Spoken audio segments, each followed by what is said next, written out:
നമ്മുടെ ഇന്നത്തെ ക്ലാസ്സും മലയാളത്തിൻ്റെ ഭാഗത്തു നിന്നുള്ള പരിഭാഷയാണ്. നമ്മൾ പരിഭാഷയുമായിട്ട് ബന്ധപ്പെട്ട് ഒരുപാട് ക്ലാസ്സുകൾ ചെയ്തിട്ടുണ്ട്. ഇത്തരത്തിലുള്ള ക്ലാസ്സുകൾ ആവശ്യമുള്ള കുട്ടികൾ ആ ക്ലാസ് കൂടി ഒന്ന് കാണാനായിട്ട് ശ്രമിക്കുക. ഈ ക്ലാസ് കണ്ടതിന് ശേഷം നമ്മൾ നോക്കിയാൽ മതി. അത്തരം ക്വസ്റ്റ്യൻസ് ധാരാളം നമ്മളിപ്പോൾ ചെയ്തു വന്നുകൊണ്ടിരിക്കുകയാണ്. പരീക്ഷയിൽ വളരെ സുഖമായിട്ടൊരു മാർക്ക് നമുക്ക് കിട്ടുന്നതാണ് ഈ ഒരു ഭാഗത്ത് നിന്ന്. നമുക്ക് സമയം കളയാതെ ക്ലാസ്സിലേക്ക് കടക്കാം. റിട്രോസ്പെക്റ്റീവ് എഫക്റ്റ് എന്താണ്? മുൻകാല പ്രാബല്യമുള്ളത്. എന്താണ് റിട്രോസ്പെക്റ്റീവ് എഫക്റ്റ്? മുൻകാല പ്രാബല്യമുള്ളത്. സ്റ്റിൽ വാട്ടർ റൺസ് ഡീപ്പ് എന്താണ്? മൗനം അർത്ഥഗർഭമാണ്. അല്ലെങ്കിൽ മിണ്ടാപ്പൂച്ച കലമുടയ്ക്കും. ഈ രണ്ട് ഉത്തരങ്ങളും എന്താണ്? നമുക്ക് ചൂസ് ചെയ്യാൻ പറ്റും. ഓപ്ഷനിൽ ഏതെങ്കിലും ഒന്നായിരിക്കും തരിക. അപ്പോൾ നമുക്ക് മൗനം അർത്ഥഗർഭമാണ് അതാണുള്ളതെങ്കിൽ അത് ചൂസ് ചെയ്യാം. അല്ലെങ്കിൽ മിണ്ടാപ്പൂച്ച കലമുടയ്ക്കും അത് ചൂസ് ചെയ്യാം. സ്റ്റാൻഡർഡൈസേഷൻ എന്താണ്? സ്റ്റാൻഡർഡൈസേഷൻ മാനകീകരണം. എന്താണ് സ്റ്റാൻഡർഡൈസേഷൻ ചോദിച്ചാൽ മാനകീകരണം. Having the force of law നിയമ പ്രാബല്യമുള്ളത്. എന്താണ്? Having the force of law നിയമ പ്രാബല്യമുള്ളത്. Care will kill a cat yet there is no living without it. ആദി തന്നെ വ്യാധി അല്ലേ? നമ്മളെപ്പോഴും കേൾക്കാറുള്ളതാണ് ആദി തന്നെ വ്യാധി. Care will kill a cat yet there is no living without it. ആദി തന്നെ വ്യാധി. Stretch your legs according to your coverlet. എന്താണ്? ആന വാ പൊളിക്കുന്നത് കണ്ട് അണ്ണാൻ വാ പൊളിക്കരുത്. Stretch your legs according to your coverlet. എന്താണ്? ആന വാ പൊളിക്കുന്നത് കണ്ട് അണ്ണാൻ വാ പൊളിക്കരുത്. Be slow to promise but quick to perform. ആന കൊടുത്താലും ആശ കൊടുക്കരുത്. എന്താണ്?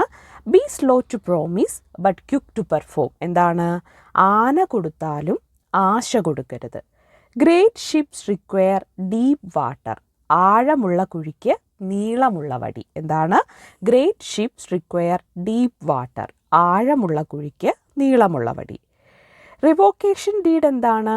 റദ്ദാധാരം. എന്താണ് റിവോക്കേഷൻ ഡീഡ്? റദ്ദാധാരം.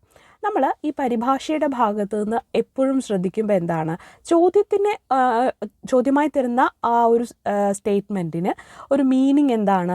നമുക്ക് പെട്ടെന്ന് ഡയറക്റ്റ് അതുമായിട്ട് ബന്ധമുള്ള മീനിങ് ആയിരിക്കും നമ്മൾ ചിലപ്പോൾ തിരഞ്ഞെടുക്കുക. അങ്ങനെയല്ല. ഇത് എന്താണ്? ഓരോന്നും ഫിക്സഡ് ആയിട്ട് എന്താ ആ പരിഭാഷയുടെ ഭാഗത്തു നിന്നും ഒരു ഉത്തരവുണ്ട്. അതുകൊണ്ട് ഇത് ആവർത്തിച്ച് കേൾക്കുകയും എന്ത് ചെയ്യുക? നോട്ട് ചെയ്ത് വെക്കുകയാണ് നമ്മൾ ചെയ്യേണ്ടത്. നമുക്കൊന്നും കൂടി ഇത് നോക്കാം. റിട്രോസ്പെക്റ്റീവ് എഫക്റ്റ് എന്താണ്? മുൻകാല പ്രാബല്യമുള്ളത്. എന്താണ് റിട്രോസ്പെക്റ്റീവ് എഫക്റ്റ്? മുൻകാല പ്രാബല്യമുള്ളത്. ഒരു പ്രാവശ്യം കൂടി ഞാൻ പറയുകയാണ്. റിട്രോസ്പെക്റ്റീവ് എഫക്റ്റ് എന്നാൽ മുൻകാല പ്രാബല്യമുള്ളത്. Still water runs deep. എന്താണ്? മൗനം അർദ്ധഗർഭമാണ്. Still water runs deep. എന്താണ്? മൗനം അർദ്ധഗർഭമാണ്. അല്ലെങ്കിൽ മിണ്ടാപ്പൂച്ച കലമുടയ്ക്കും. അത് നമുക്ക് ചൂസ് ചെയ്യാം. മിണ്ടാപ്പൂച്ച കലമുടയ്ക്കും മൗനം അർദ്ധഗർഭമാണ്. ഇത് രണ്ടും എന്താണ്? നമുക്ക് ഇതിൻ്റെ ഉത്തരമായിട്ട് ചൂസ് ചെയ്യാം. സ്റ്റാൻഡർഡൈസേഷൻ എന്താണ്? മാനകീകരണമാണ് സ്റ്റാൻഡർഡൈസേഷൻ. എന്താണ് സ്റ്റാൻഡർഡൈസേഷൻ? മാനകീകരണം. Having the force of law നിയമ പ്രാബല്യമുള്ളത്. നമ്മളെപ്പോഴും പറയാറുള്ളൊരു വാക്കാണല്ലേ, നിയമ പ്രാബല്യമുള്ളതാണ്. ആ വസ്തുത നിയമ പ്രാബല്യമുള്ളതാണ് അങ്ങനെയൊക്കെ പറയാറില്ലേ? അപ്പം having the force of law എന്നാൽ നിയമ പ്രാബല്യമുള്ളത്. Care will kill a cat yet there is no living without it. ആദി തന്നെ വ്യാധി അല്ലേ? Care will kill a cat yet there is no living without it. എന്താണ്? ആദി തന്നെ വ്യാധി. Stretch your legs according to your coverlet. എന്താണ്? ആന വാ പൊളിക്കുന്നത് കണ്ട് അണ്ണാൻ വാ പൊളിക്കരുത്. Stretch your legs according to your coverlet. ആന വാ പൊളിക്കുന്നത് കണ്ട് അണ്ണാൻ വാ പൊളിക്കരുത്.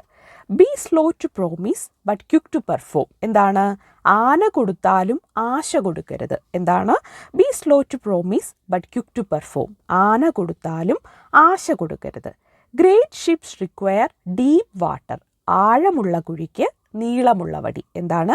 Great ships require deep water. Revocation deed എന്താണ്?